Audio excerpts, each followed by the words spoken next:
Good Friday afternoon, guys. My name is Jerry Miller, and welcome to the I Love CVille Show. Thank you for joining us on a just beautiful fall afternoon here in Charlottesville. Of course, we're live in Central Virginia, the Commonwealth, the country, and the world on the I Love CVille Network. Today's show is very much what the network is all about. We bring stories that matter on a device that's in everybody's hands. And we take the topic matter that can be sometimes complicated and many-layered, and we do it in approachable fashion. Whole concept of the network is to bring knowledge to you. We're presented by Dr. Scott Wagner of Scott Wagner Integrative Medicine. Our friends at Ting Fiber Internet are the crazy fast internet behind the I Love CVille Network. We love Ting. We love Skooma Boutique Dispensary in the downtown mall.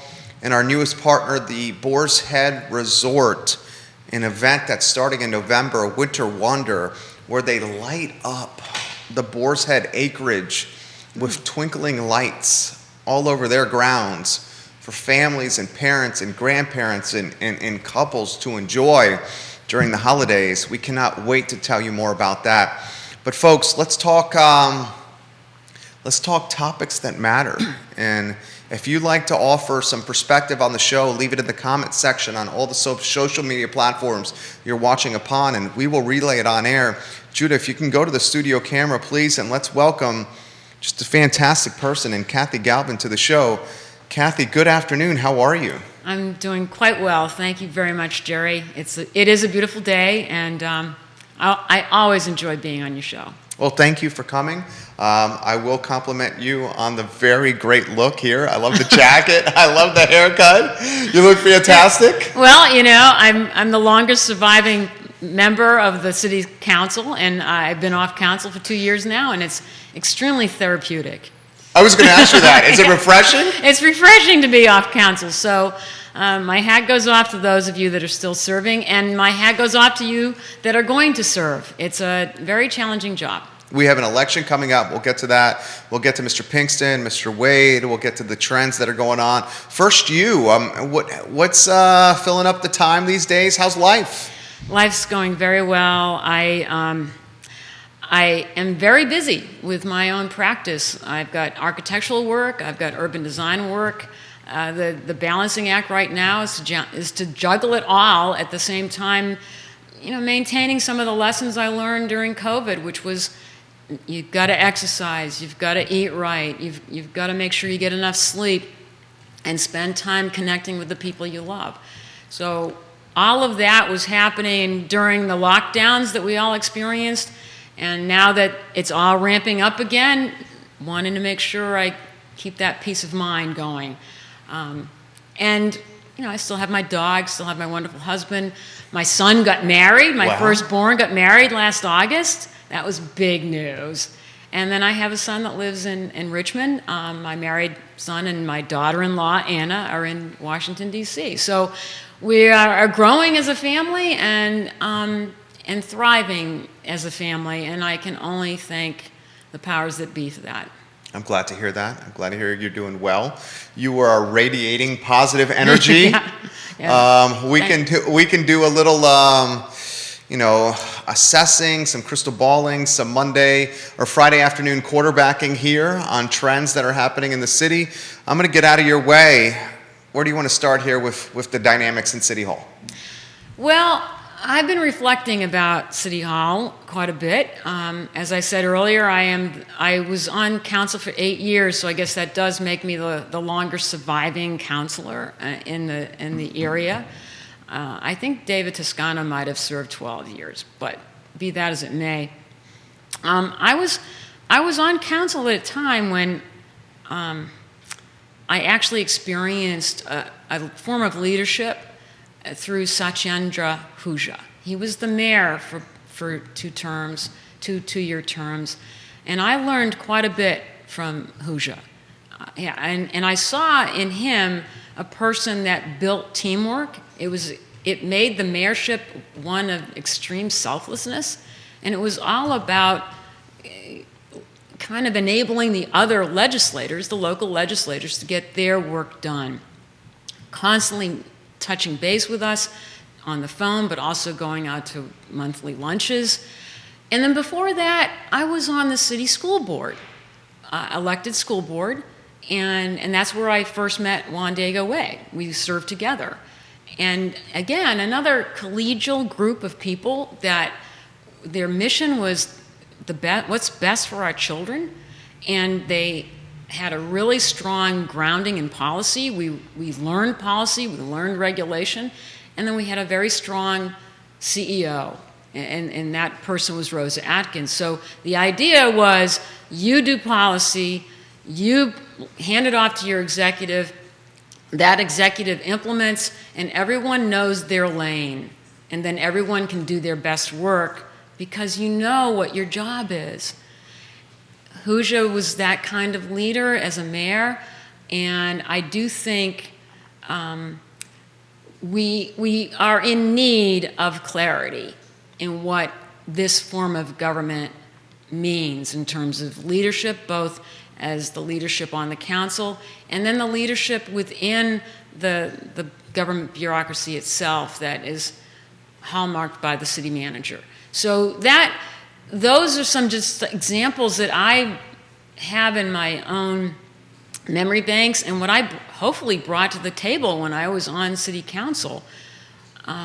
The idea of being a team player, the idea of not shining a light on yourself, the idea of listening to the public constantly, and that you are their servant. So those are the lessons I learned, and what I hope with the values I brought to the table at that time. I think you did. I think you absolutely did.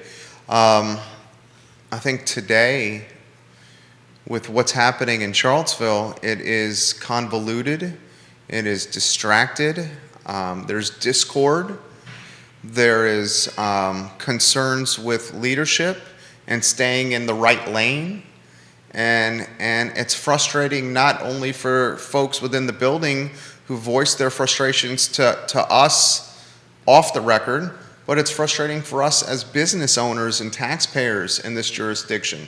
First, Mr. Chip Boyles, who I've said on the show many times, I have tremendous respect for. What did you make when you heard of his resignation? I think, like a lot of people in the city, it was, oh no, what, how, why? He was doing what seemed to be the bidding of the council. He was bringing on good hires, he was filling vacancies, and he was creating a sense of mission among his staff. I won't get into the particulars of the dynamics on city council with Mr. Boyles. I will just say that, again, my relationship with Mr. Boyles predates his time on the city as city manager, because I worked with him on the Thomas Jefferson Planning District Commission, and that as the executive director of TJPDC, he's also the key person on the Metropolitan Planning Organization. So I was on the MPO, which is all the transportation policy of the Charlottesville-Albemarle area, and then I was on the Planning District Commission board. So I actually was on the board that hired Chip Boyles to be the executive director of TJPDC. So I knew him very, very well, and he always had great ideas, and he was going to bring a lot of those ideas to the table in Charlottesville. So I wish him well. I wish him all the good fortune in the world, and I want to thank him from the bottom of my heart.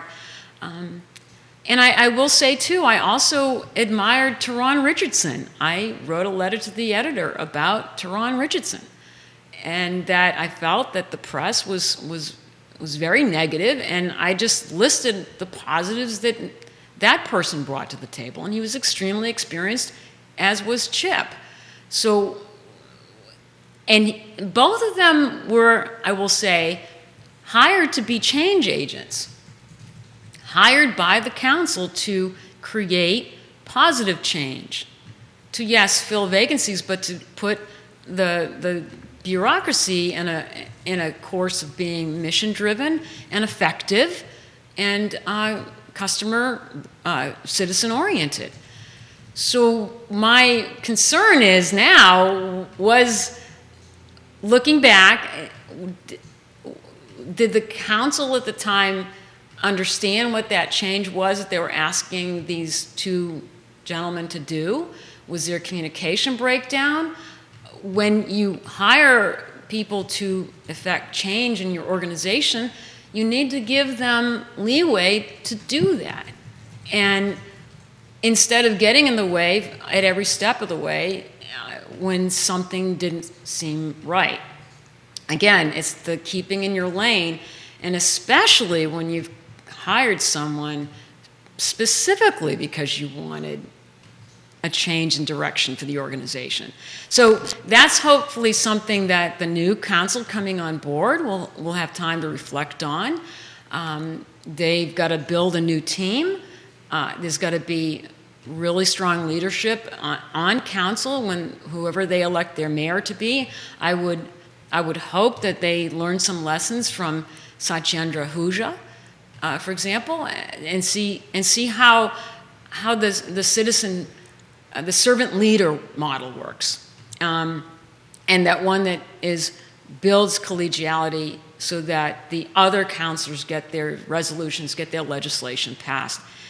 Because otherwise, the city is not going to move forward. And several councilors, current councilors, have already said that without the executive branch working, the legislative branch's policy is not going to be implemented. And so that's the challenge. And now we've got a very big policy issue sitting before us, which is the future of the built environment of the city of Charlottesville, the comprehensive plan, the future land use map, and zoning.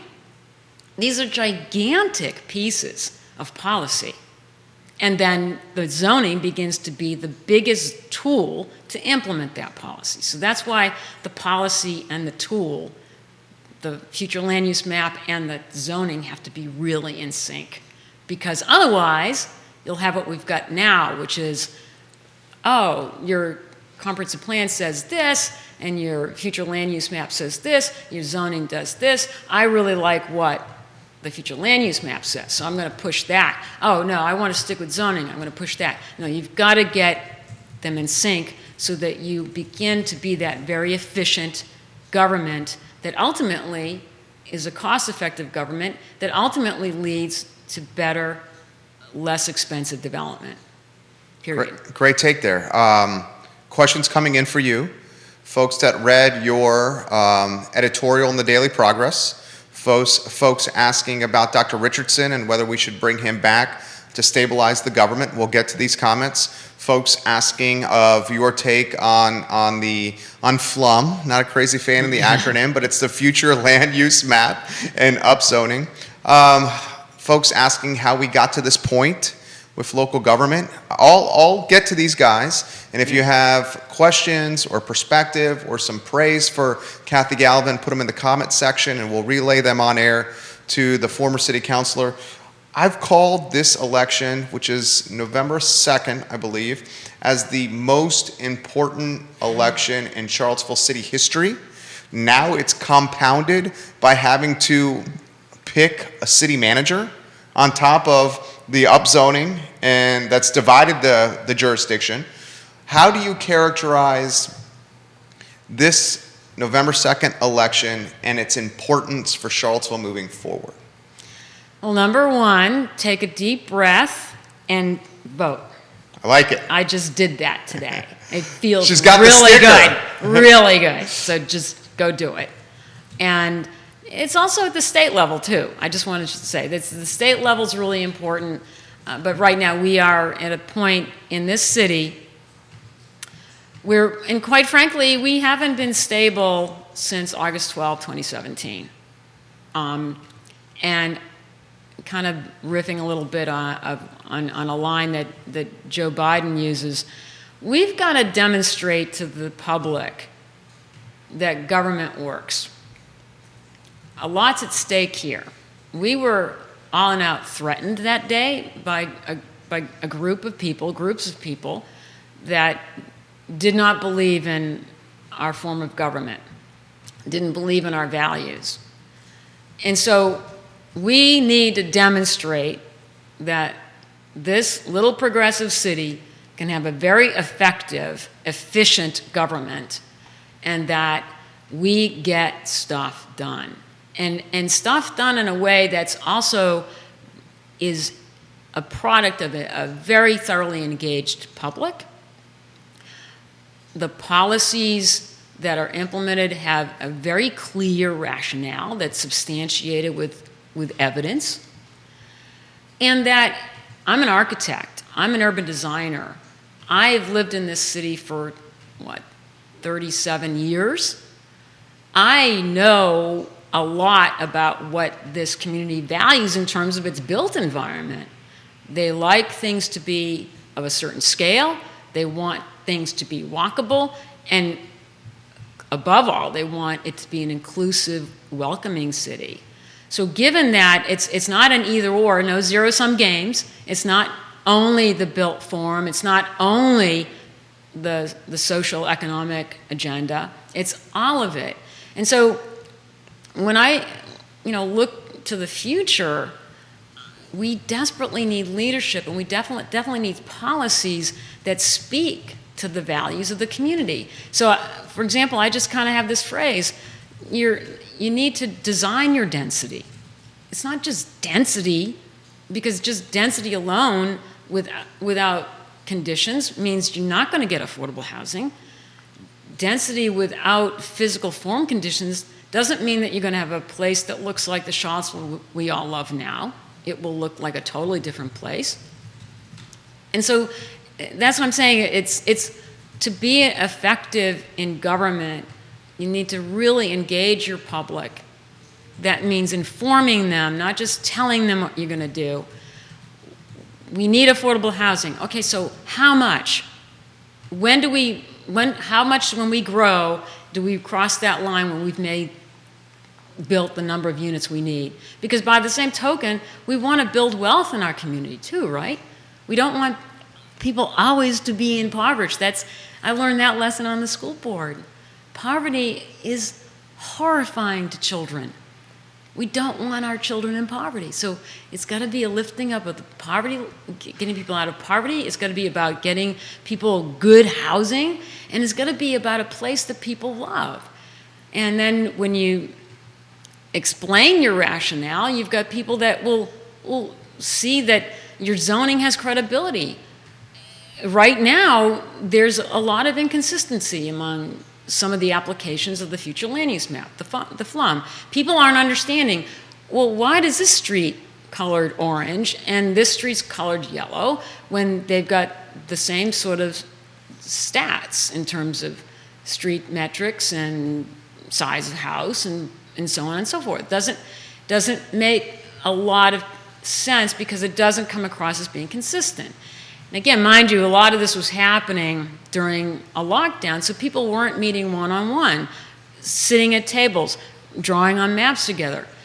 I'm afraid we have to do that, especially as we move into the zoning piece.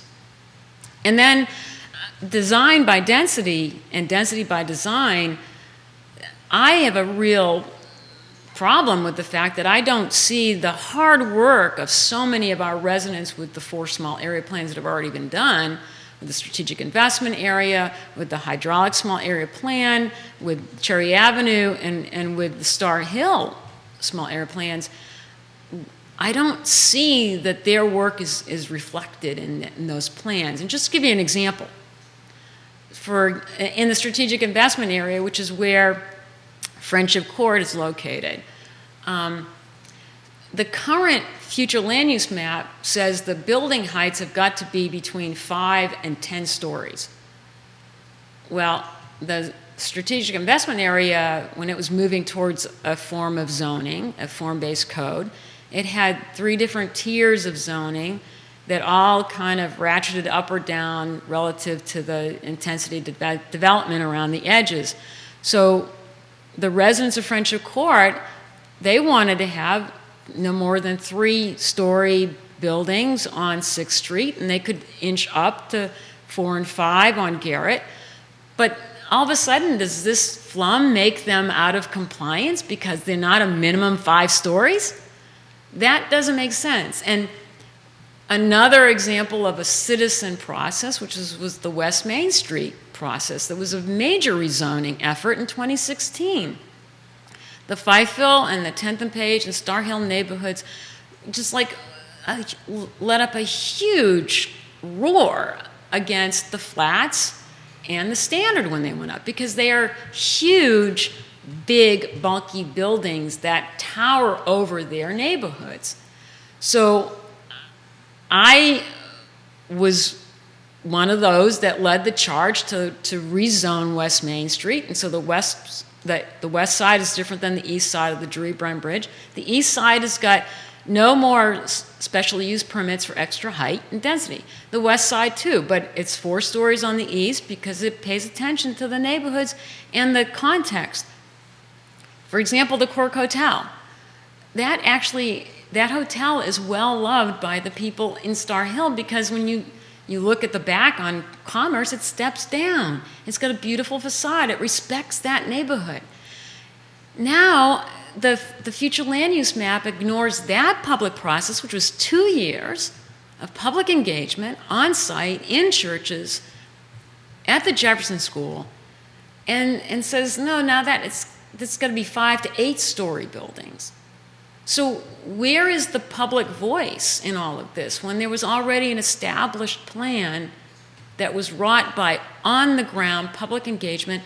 And mind you, there's plenty of density in that. There's plenty of units, but how much is too much? And there's the last thing I'll say about that topic is, and it has to deal with explain your rationale and substantiate your claims. Because back to West Main Street, I vividly remember, and it was the same member of the consultant team, Code Studio, that was part of the consultant team for the West Main Street project, and met with myself and another counselor, and then we brought in their economics person, their housing economics person, and I was told point blank that you're going to regret having approved that special use permit for the flats and the standard, because those buildings are going to be too big. And the other person, who was the housing economics person from RCLCO, was saying, well, the other problem with special use permits is that they build in this speculation. People start, in a way, betting on how much they can get for different buildings as they are bought and sold. Well, buildings today, real estate today is actually a global investment asset class. It's bought and sold like stocks on the market.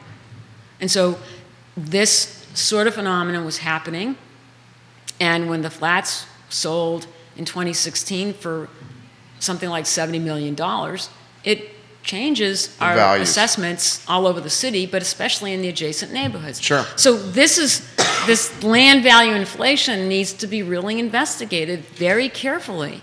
And again, I'm not saying no development. I've always been a proponent of good development. It's got to follow the contours of the landscape we have. And we've got to do it in a way that allows our local developers to get in the game.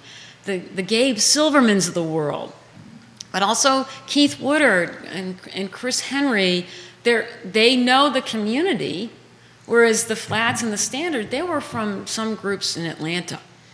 And luxury student housing and the adjacent properties, holding on to their land in speculation, wanting to eventually put more luxury student housing there. In fact, I was approached when I was on council still by someone who was like an intermediator for an investor and a developer, and says, like, would you approve an SUP, a special use permit for student housing on West Main Street? And I said, no, not at this point.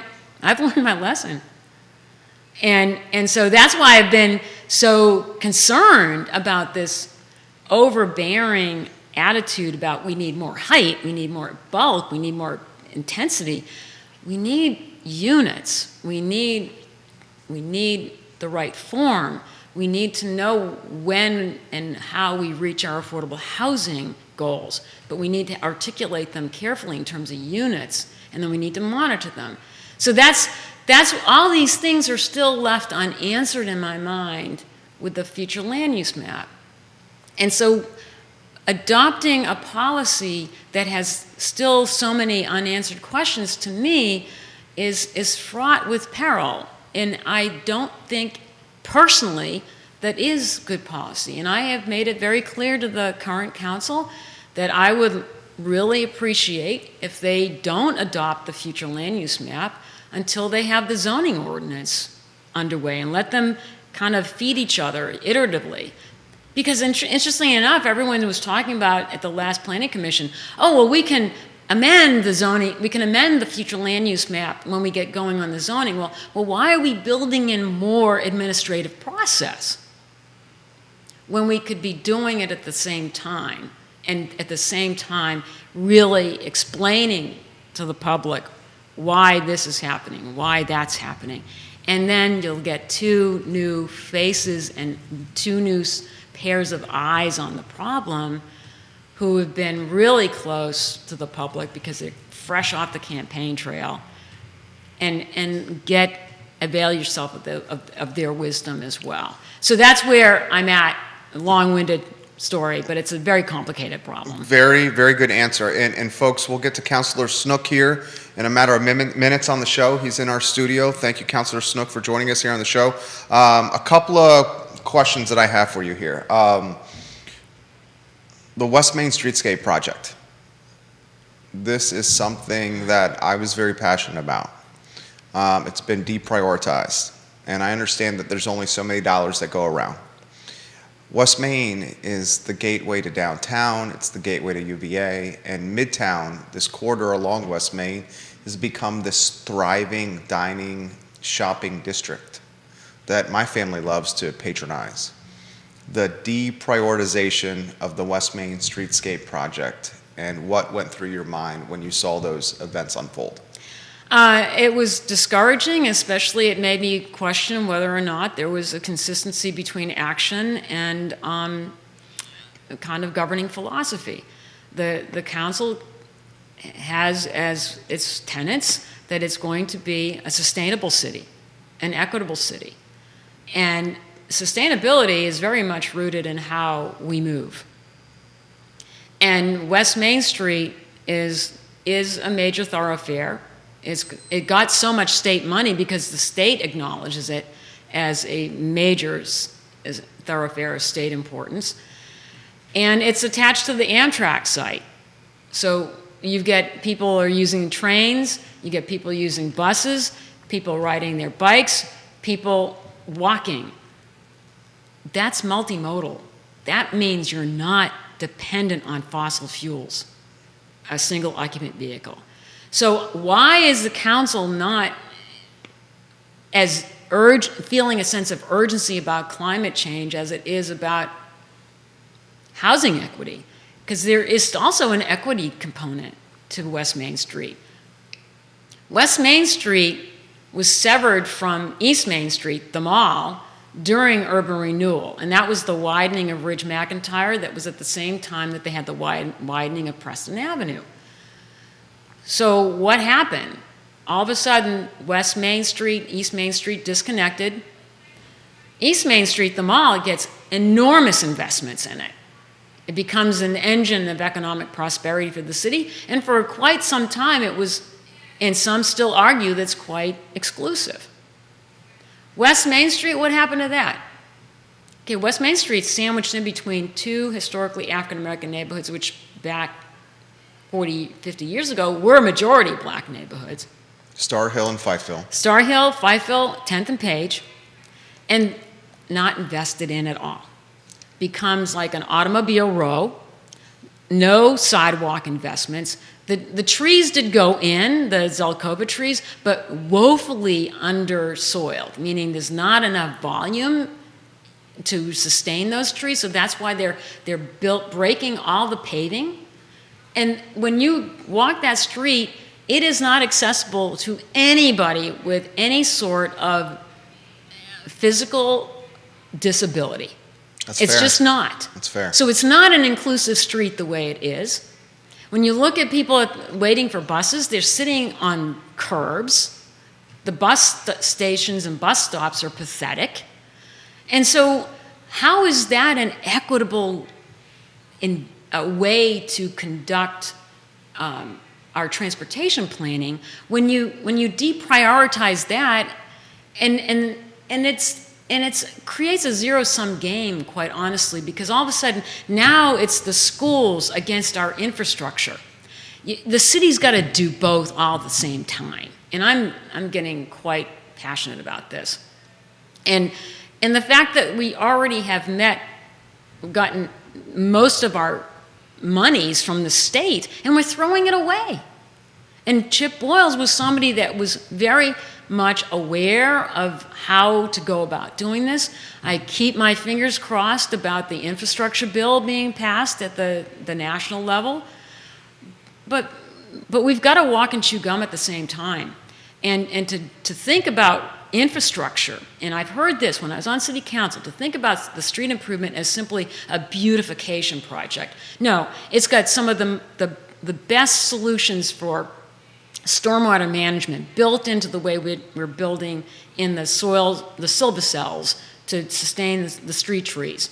It'll add 400% more canopy, which is essential to a city to alleviate the urban heat island effect, which again in our lower income neighborhoods is critical.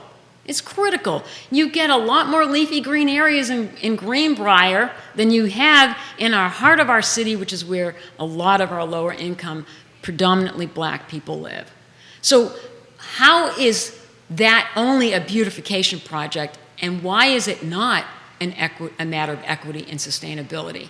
That is the question for me, and we've already invested over $3 million in it, in engineering and design, and it was all wrapped up with the rezoning from 2016. And so with the FLUM, get rid of the zoning, and with the reprioritization, get rid of that investment. It's no wonder the city does not have faith in the city's ability to stick to a plan and execute it. I got one final question for you, the most challenging one. I think it's fair, though, and applicable for the climate we're in. I mentioned to start the program the discord and the bickering and the dysfunction. And I've been very straightforward where I stand on this. I see much of that discord and dysfunction originating with leadership, in particular and specifically the mayor. I've said that, this is me talking. If you don't agree, you can certainly please correct me if you don't agree here. I don't see our mayor currently leading in the capacity that someone in that position should otherwise be the champion of the jurisdiction and the North Star who sets the agenda and helps champion the policies of other counselors on the dais. Anywhere you want to go for this on a closing topic before we welcome Councilor Snook? Sure, and I'm going to have as my parting thought, again, the image of an effective mayor. And as I mentioned earlier in the program, and that was Satyendra Huja. And my answer is simply going to be to stress the qualities of that mayor and ask us all to then reflect, including the current city council, including the future council that will be electing a new mayor come January. How does that comport with this presentation of a mayor who understood how to build teamwork, fostered collegiality, put the time into building relationship, met with counselors, had lunch with them, talked on the phone, had had a real keen awareness of how cities are put together. It's not just one thing. It is the infrastructure. It's the schools. It's the parks. And that's the mayor has got to be someone that is as broad-based and far-reaching in their outlook as a city manager. But the mayor is someone who quite frankly, I wouldn't say manages the council, manages the agenda, but does so in a way that is inclusive with colleagues and does so in a way that brings out the best of their colleagues. And I am going to just shout out again, Satyendra Ahuja was my model. I got to work with that person. And it's not impossible. And when you have that kind of leadership in our form of government that maintains the clear lanes of responsibility between the policymakers and the policy executors, i.e. the city manager and the city manager's department heads, then you really see results. You see action.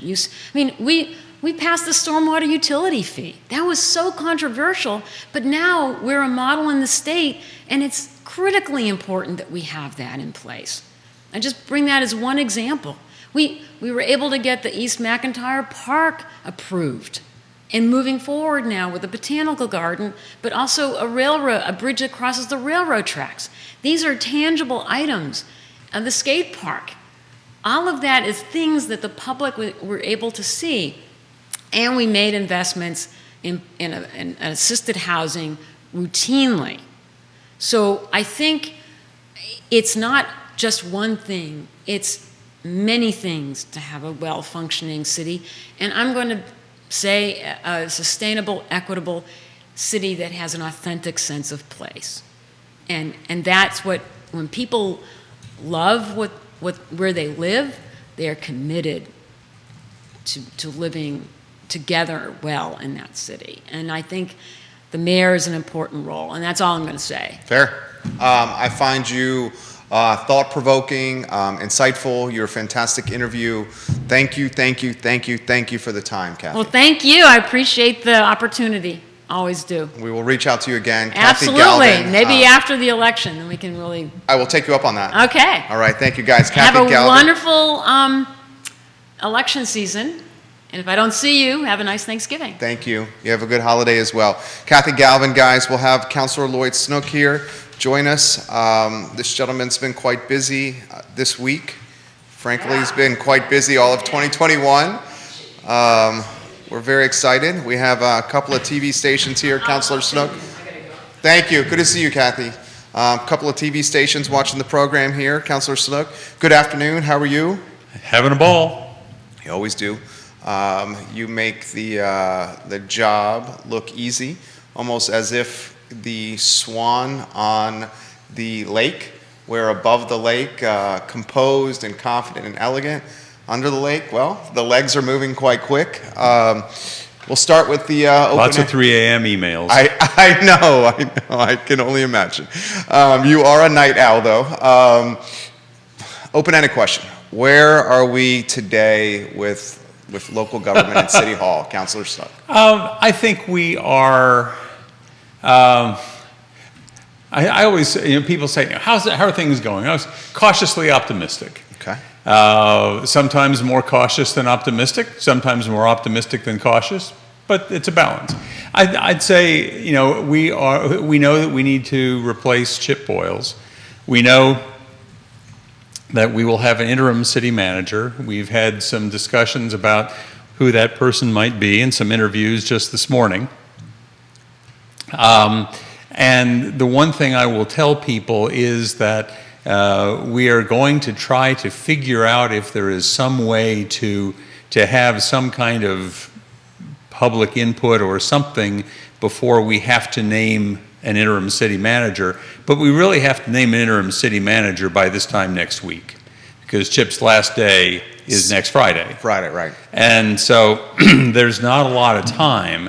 The one thing I will say is that council has sort of decided that we are going to commit to a fairly early time to advertise for a full-time permanent position. Okay. But we need to get through the budget season. I'm not going to ask, or we are not going to ask somebody to start coming in, and for that matter, even for council and city government to try to get into the process of advertising and interviewing and everything else until after the budget is approved. The budget will be approved on April 15th.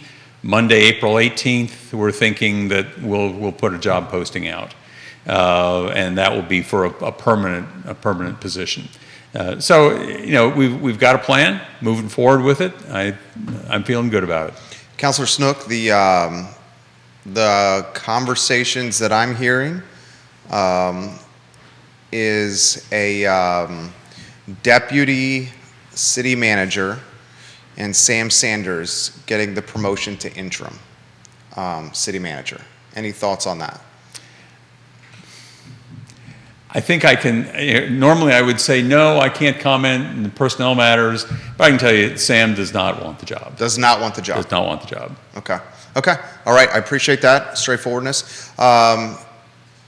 It seems as if this interim city manager. And let me say, I think he would be excellent if he wanted the Me job. too. I think both Sam Sanders and Ashley Marshall, our two new deputy city managers, are both excellent. And I'm really pleased with them. But no, Sam doesn't want the job. Okay.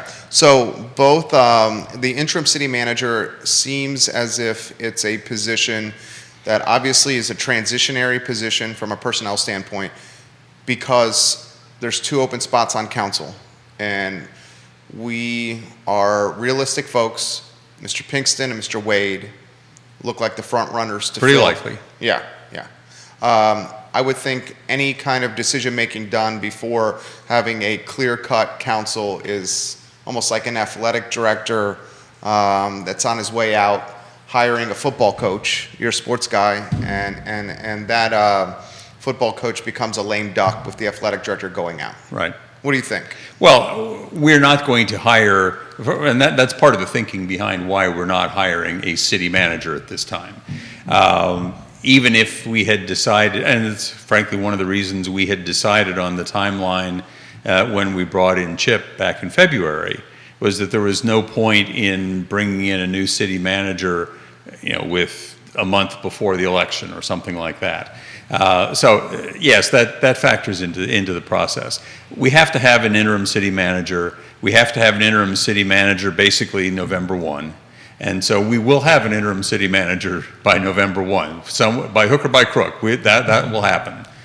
So, but then that's part of why we're thinking that the permanent position won't get filled until the new councilors will have had a chance to get their feet wet. Do the new councilors get a chance to get their feet wet sooner? Like Pinkston and Wade are clear-cut slam dunks here. And we'll know this on the 2nd of November, most likely 9 p.m. Yeah, right, probably sooner when we see the early polling. Can they get their feet wet starting the 2nd? Yes. How so? Well, because they are not yet councilors, they can meet with up to 2 councilors. Okay. And it's not a public meeting for the purposes of the Freedom of Information Act. So there may well be opportunities for, Sina and I to meet with them, or Sina and Michael, or Michael and I, and to begin the process of trying to figure out. And really, the issue for me is I want to make sure that the councilors ourselves are agreed on certain priorities, so that we can tell the staff these are our priorities. That's one of the things that has distressed me about the last 2 years, is that in January of 2020, we had a retreat where we were all, I thought the idea was we were going to be discussing what our priorities were for the coming year. Some places, I think it's maybe either Arlington or Alexandria, their governing body, either Board of Supervisors or City Council, they construct at the beginning of the year, they construct a year-long plan, and you can look at it on a calendar. You can say, in the month of May, they're intending to take up this topic. In the month of August, they're intending to take up this topic. Then you can say, okay, they have a plan for how they're going to do their work for the year. We have no such plan. We're entirely at the whim of whatever winds are blowing. And recently, of course, those winds have been pretty powerful. So the consequence is we came in January 2020 thinking we're going to be talking strategic plan, thinking surely that's going to lead to some, okay, ABC, top priorities, how we're going to do this. It didn't happen. And there are various reasons it didn't happen during 2020, and COVID has a significant part of it, but not only COVID. We also, of course, had the change in the city manager, and that was part of it, but not all of it. I'm hopeful that we will be able to have enough agreement among ourselves so that we will be able to, very early on in our time, get started. For example, we all can agree that there are certain basic principles that will undergird what we're doing. One is racial equity. Two is going to be climate change. That's the one that has been ignored. No doubt.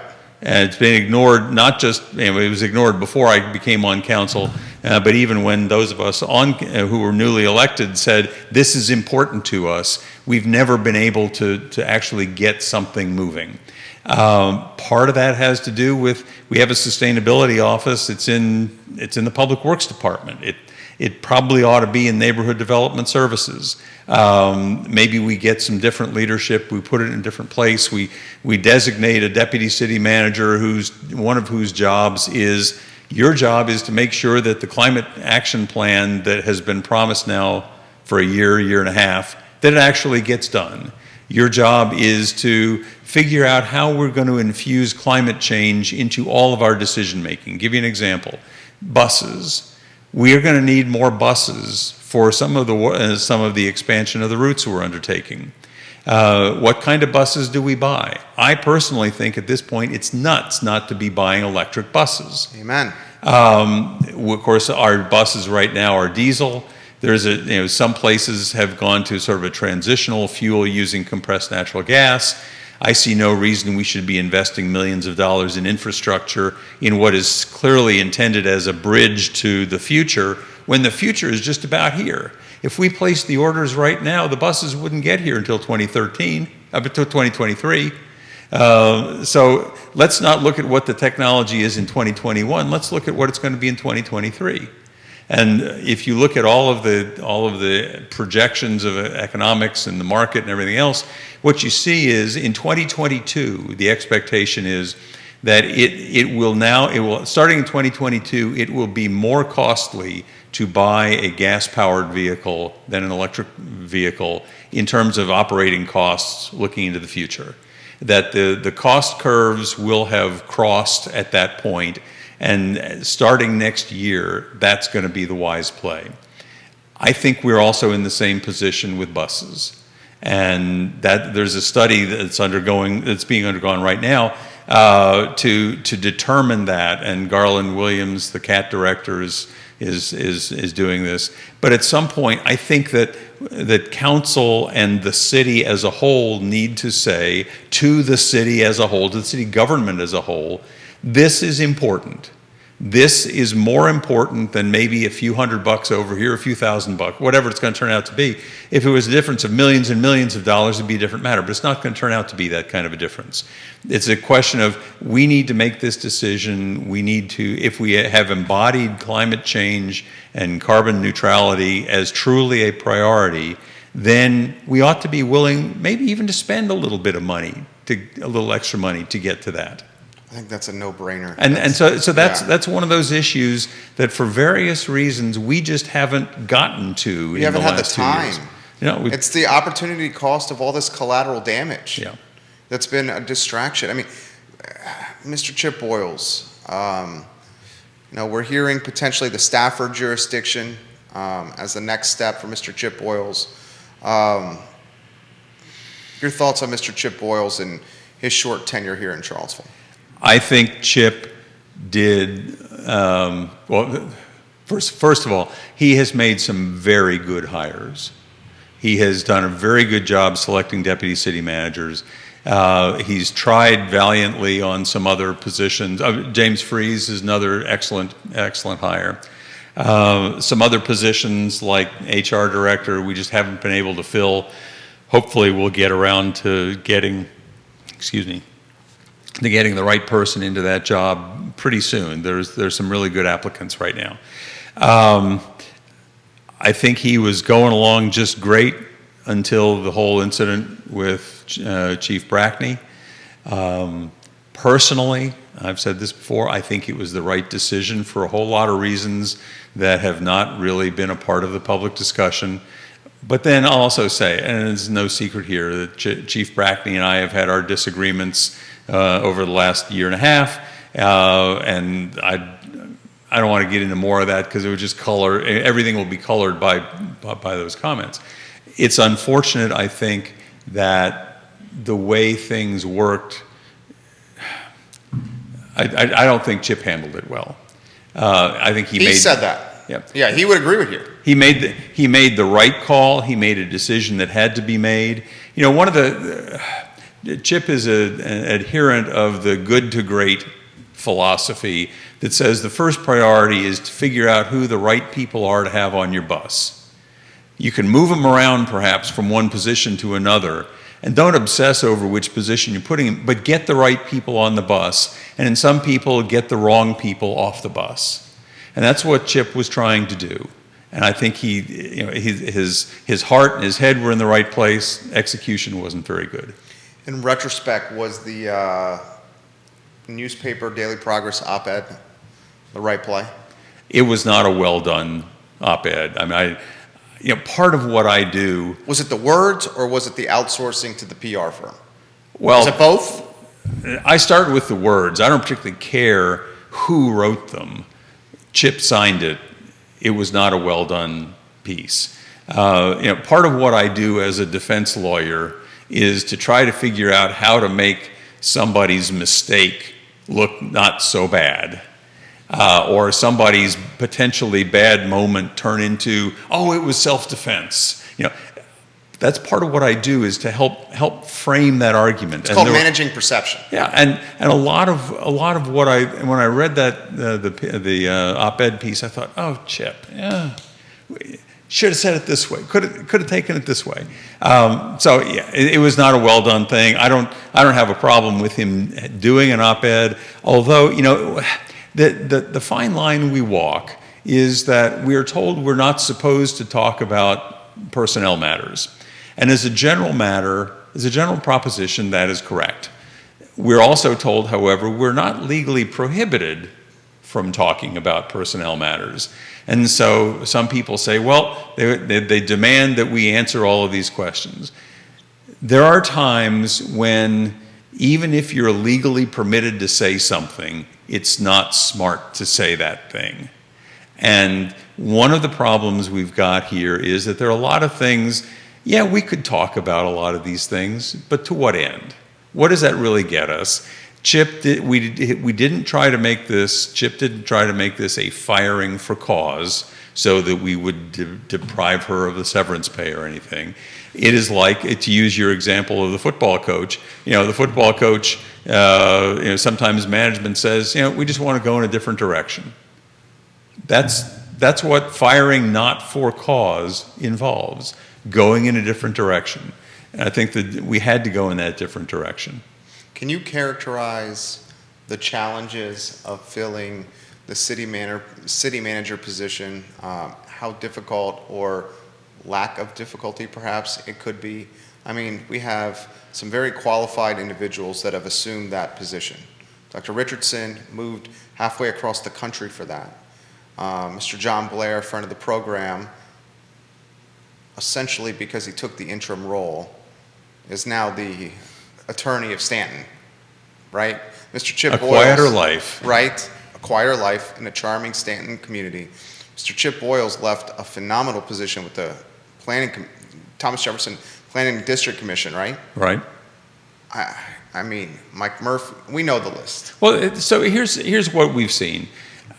My immediate reaction to all of this last year when we were trying to think about how we were going to replace Teron Richardson was, who would want to come? Well, the answer is a lot of people do, because the kinds of people we want are the kinds of people who see a challenge and say, I can do that.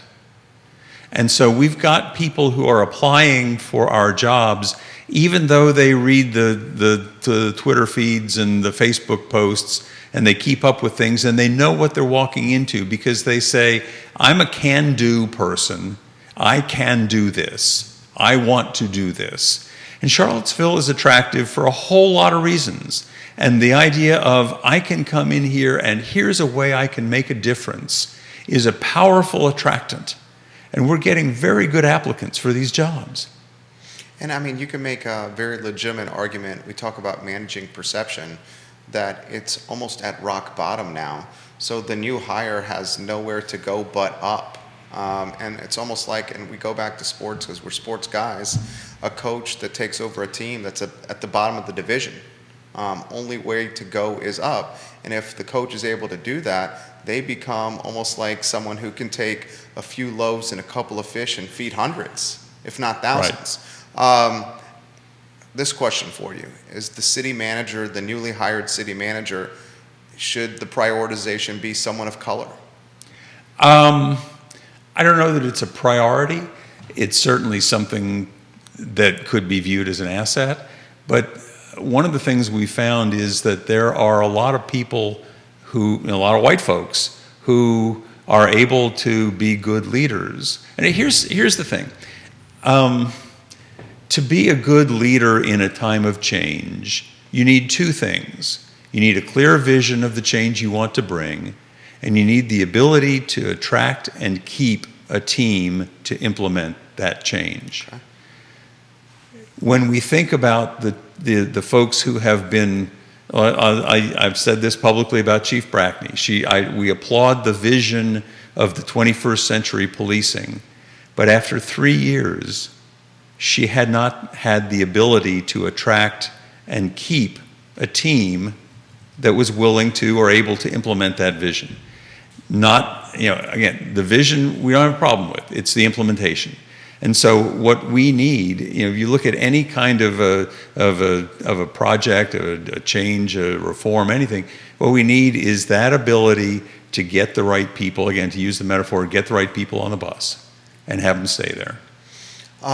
Police chief, Tito Durrett, a lot of respect for him. His tenure in the department, I mean, this man knows the police department, he knows the community inside and out. Mm-hmm. Help me understand the timeline here. Is the new police chief, the long-term police chief that's going to get hired, is this police chief hiring done after the city manager is picked by you guys? Can the new police chief be hired by an interim city manager? I mean, that's one of the challenges that we were talking about in council today. Is typically we think of an interim city manager as someone who's just keeping the seat warm. Right. Somebody who is not making major substantive decisions. On the other hand, one of the things that we most need in City Hall right now is to have other people's seats being warm. Sure. And that means hiring more people. And that means hiring, again, an HR director. I can't remember all the different, ultimately a police chief perhaps. We're going to have, there's a process underway for working on like an interim police chief kind of person. Michael Payne is working on that with a number of other people, another number of stakeholders in the process. There are a couple of candidates, one in particular I think people will say, wow, that's a very impressive person to be the interim. I hope that that's the way we end up going with all of this. So that may work, but I think that even that person truly doesn't want the permanent gig. They're willing to be the interim. I used to wonder what kind of a person would just want to do it for 6 months or a year. And I realized there are all kinds of people all over the world, all over the country, who do this kind of thing. We had, at our church, for example, when our rector left, we brought in an interim. And a great guy, he was a Charlottesville resident, I never knew him. But he wanted to come be the interim for a year and hold everybody's hand for a year and say, there, it's all going to be okay, you're a healthy parish, don't worry, for a year. And then he left, and so we brought in somebody else, very good, and he goes off and does the same thing at another church, also in Albemarle County. And that's the kind of thing that they do. And there are people like that, interim police chief people, interim city manager people, who they like the challenge. They don't necessarily like the long term, but they like the challenge. So immediately top of mind, this couldn't be a Harding or a Longo, right? No. Okay. I won't ask any more of that. City Manager Interim, Mike Murphy? We've not been talking to Mike. Okay. Here's a question I have for you. How much influence does council have with hiring a police chief? I mean, because we're in this time where Well, any police chief to be hired has to be approved by council. okay. It's one of the few positions where we have a say. Do you narrow the applicant pool down? Is that approval? No. No, okay. So it's signing off. Right. Now, in fact, what will probably happen is that one or more counselors will probably be part of the interview team. Okay. And so we would give the city manager feedback along the way to say, not so sure about this one. Okay. And the city manager would hopefully be wise enough to take into account what we have to say. I would hope so. But it's the city manager's call, subject to our approval. The city manager can fire the police chief anytime, with or without. They don't have to ask us. What is the influence, or where is your position, or how do you get involved with everything that's going on with the Police Civilian Review Board? I mean, because it's such a slippery slope, because the Civilian Review Board is its own entity that is accountable to citizens and separate on paper to from local government. But Well, okay, the Police Civilian Review Board is a very awkward construct. And it was made more awkward by the General Assembly's change in the law back in October. So what we're working on now, and we'll be having a joint session with the current PCRB on Tuesday to try to figure out what the next step is really going to look like. Michael Payne and I have been meeting with a couple members of the PCRB to try to negotiate some kind of decisions about some of this. The basic decision point that we're coming down to is in some ways it just seems like a nitpicky practical problem, but it turns out to have broader consequences. The issue is, and I will say that council is not interested in giving the PCRB binding disciplinary authority, which is one of the things that the statute permits.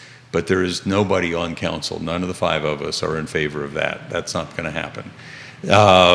What is likely is that the group might have a power to recommend something, but not to be binding. And part of the reason for that is that you have to let the police chief run the police department. If you don't let the police chief run the police department and insist on the police chief's own standards, then you set that person up for failure. You set that person up to not be in charge.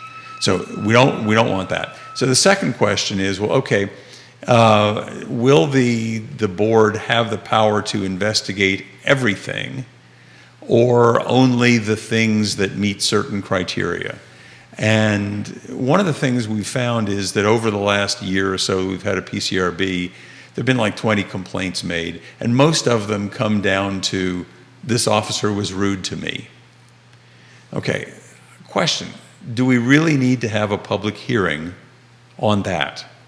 Or is it sufficient to say that the commander of the patrol division goes down to the person and says, hey, this is what, let's see your body-worn video, let's see your camera, and let's talk about this. There's an awful lot of stuff that people talk about in terms of police action that they have complaints about, that they don't really want heads to roll. They just want to be heard that they have been, they would say, mistreated. And fortunately, with the body-worn videos that we've got, we can usually know what has happened. We can usually have a pretty good feel for that. So, but this issue of what happens when the complaint comes in, does it get immediately investigated by internal affairs or by the watch commander or whoever? Does it immediately go to the executive director of the PCRB who then goes and finds a private investigator to call the right people. I personally think that what we ought to be doing is to say, let's let it go through the police department, but the executive director of the PCRB gets to sit in on interviews, gets to watch interviews, gets to be a part of it in real time, and to be able to say to the person doing the investigating, ask that question, talk to that witness, so that, because here's ultimately, remember, this is a review board. It is not a primary investigative board, it's a review board, and the idea is to review the decision that the police department has made. And one of the decisions is, has the investigation been a solid investigation? Did it just get whooshed under the rug? And if the investigation was not adequate, then the board can have its own investigation. Well, the easiest way to make sure that the investigation is adequate is to have the PCRB director, who in this case, we've hired a guy named Hansel Aguilar, who I'm very impressed with. He's got experience both as an investigator of police misconduct in the District of Columbia and served on the Fairfax PCRB itself. To have him sit in on, ride herd on, however you're going to characterize it, on the investigation. And you can know, in fact, if Sergeant Houzes, is calling up the witness, and they're sharing the results of that with Mr. Aguilar. Mr. Aguilar says, you would have a really good investigation if you'd go call that other witness. He's going to call the other witness. Of course he is. And then, so it's the easiest way I know of to make sure that the investigation from the get-go is properly done. We'll close with two more questions. I'm mindful of your time, and I'm grateful for you coming on the show. Yeah. Thank you. What's the message to the community about the discord and the theater, if you may? Well, is it wait to January 1? In large part, yes. It will be different come January 1. I've said all along that one of the things that we on council need to do is to do a better job of modeling good behavior. The mayor and I have had our difficulties. I don't think that what she's been doing recently qualifies as modeling good behavior, but I hope that we'll be able to make that change going forward. The other question of what the audience, what the folks either watching or participating via Zoom, or if and when we get back to in-person meetings, how those get conducted. I'm terrified of that. I'm going to get out of your way here. I apologize for interrupting here. Councilor Snook, when we go back to these in-person meetings, I'm terrified that it's going to be back to, for lack of a better phrase, this argumentative circus. And that's an issue that we're thinking about. I don't know what the answer is, but on the one hand, there's the First Amendment. You have a right to say what you want to say. There are very few limits that we can place. Frankly, I'm not sure we can try to say, please don't be gratuitously insulting to people. Please address issues. Please, but why about personalities. We have to do that as I know this is. It just reminds me of behavior from the schoolyard, and it's not you. All right, how about we close on this? And this is another thing that I'm trepid and concerned about, and I do this. I'm concerned about it because. Charlottesville, I live in Albemarle County, but Charlottesville in a lot of ways is Central Virginia, as we all know. I'm concerned about this as someone who owns a business called I Love CVille. I'm concerned about this as someone who has some real estate positions in downtown Charlottesville. And frankly, I'm concerned about this just because of someone who tries to embody the golden rule and just wants the community to go forward positively like you do. Have you thought about what the next 69, 70 days could be with the mayor and what she may be trying to do? And then the second part of the question would be, are you concerned at all about if there's no associations with her being in government, what could be just from as a citizen with government? Let me say this. I've certainly had my disagreements with the mayor.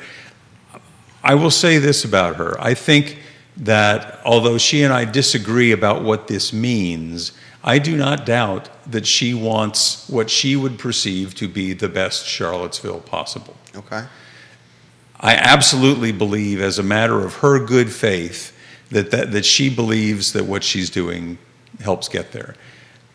That's an important starting point, and it's one that I don't want to discard. And I don't want to immediately jump to the conclusion that, oh my God, she's going to take us all down, or whatever. People have made dire predictions. I don't get that sense from her at all. So I'm not quite as doomy and gloomy as you are in that respect. Okay. Well, thank you for your time. I am grateful for your time. I, many ways, admire you, and am impressed with your patience and your commitment to the community. And thank you for the insight. Thank you. Appreciate it. Lloyd Snook, thank you. Thank you for joining us. J-Dubs, if we could offer a little out there for Councilor Snook with the studio, that would be great. I have a couple of other items that I'd like to get out of the notebook here on the show, and in particular, the news that came from the University of Virginia about the vaccination for all employees. This is a mandate that is going to happen. You have a good afternoon. Thank you, Councilor Snook. If you didn't see this news, December 8th, all UVA employees must be vaccinated. It's an official announcement from UVA. I think it's about time that this decision was made by the University of Virginia, this mandate of all employees to be vaccinated. I think there was, in a lot of ways, a lot of hypocrisy where the health system was megaphoning and utilizing its platform about the catastrophic impacts and effects of unvaccinated individuals and what it's doing to hospital beds, taking those beds, and keeping individuals who needed general medicine care or emergency room care and impacting their ability to get said care because personnel was being monopolized and cannibalized dealing with unvaccinated individuals. So December 8th, the official announcement, all UVA employees must get vaccinated. And I'll just say finally, thank goodness. And a little bit of news here that came from Councilor Snook. You will see this in the media outlets undoubtedly. Sam Sanders will not be the next interim city manager at Charlottesville. He is currently the deputy city manager for operations. Councilor Snook just confirmed on the interview that Mr. Sam Sanders does not want the interim city manager position. So that undoubtedly is news for Charlottesville and City Hall. Also, a couple of bits of news that came out. Mike Murphy, not on the list for interim city manager. He at one time held that position some years ago. And also some news, neither Tim Longo nor Chip Harding in the running for interim police chief or permanent police chief here in the city of Charlottesville. Today's show, I think, an incredibly impactful one.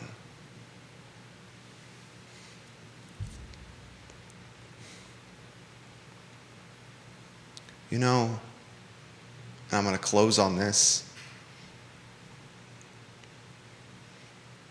I am very much looking forward to policymakers and decision makers and leadership in this community that is stable, consistent, reliable, and in the background. That's leadership when the story and the policy making is not about you, but about the jurisdiction in totality. And we haven't had that for some time. Thank you for joining us today on a Friday on the I Love CVille Show. My name is Jerry Miller, and it's an absolute pleasure to connect with you guys through the I Love CVille Network. Take care.